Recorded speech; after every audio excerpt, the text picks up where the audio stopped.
This is a Series 3 Land Rover that I painted back in August 2018, so nearly 7 years ago. So I thought I'd do a video looking around the vehicle and see if I did a good job or a bad job, see what I can learn basically to improve next time.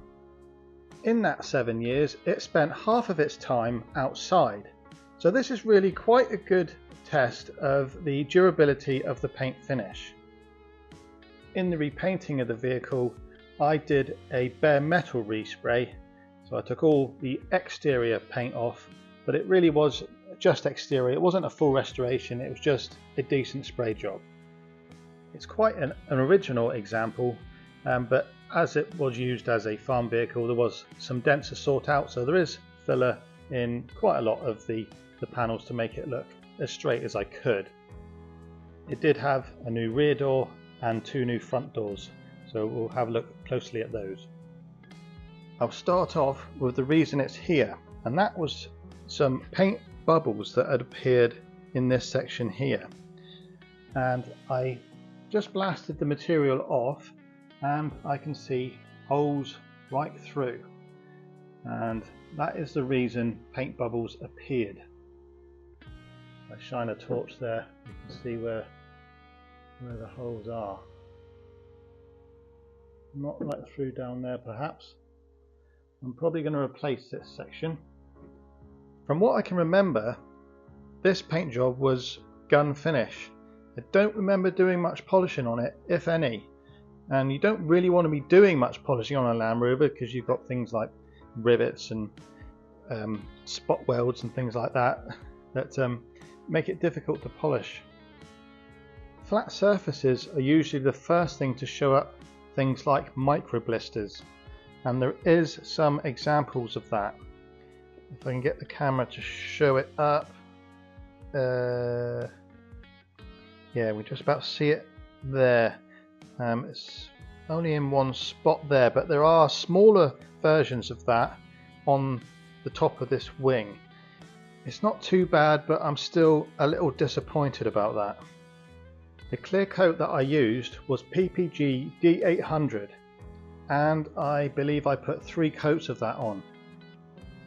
Now we can see that the bonnet, which was painted vertically, has not got the micro blisters, so it's only on the flat surfaces that this is a slight issue. A couple causes of micro blisters is if you've got any water coming into the air system, or you haven't left enough flash time, so it could be sort of a solvent pop type scenario.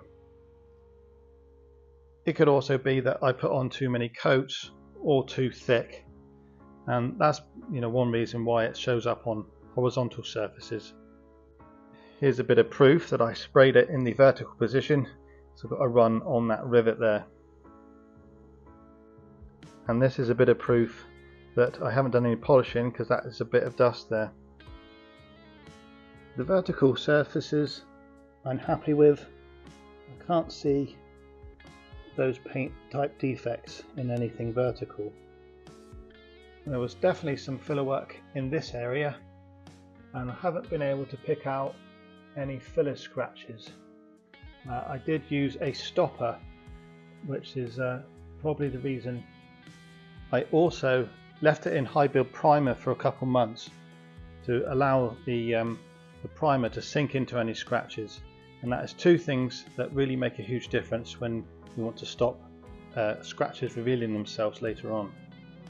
There are some bubbles around the vehicle, unfortunately, and this is aluminium corrosion. This was probably started by a bolt there. Where you've got dissimilar metals, you tend to get this corrosion problem. There is some corrosion on this lip edge, and that of course can't be blamed by any bolts anywhere near. I'm not sure how to prevent this in the future, so if anyone has any information on how to stop this from happening, please let me know. I did bare metal it. I didn't see any corrosion when I painted it. Not sure what else I can do. We have a look at the new doors. As most people will know, they start to rust down the bottom. Get that to stay still. What I did was I poured wax oil down the back of here. I just heated it up in like a kettle-y thing, and I poured it down, and that certainly seems to have worked for me. It's the same situation with the front doors. Looking inside, it's in decent condition. The base coat was also PPG, it's water based, and I'm really happy with the adhesion of that paint. There's no signs of any peeling of any kind to do with adhesion. This front panel underneath the grille was quite rusty, so I removed it and I media blasted it, and I also put it in an immersion rust remover. There's no signs of any corrosion on that, which I'm really happy with. I did the same process with the wheels, except I've noticed some rust spots coming through here, so I'm quite disappointed about that. I did as good a job as I could have done removing the rust on these wheels. I think it's more a case of when spraying I didn't get enough material back here.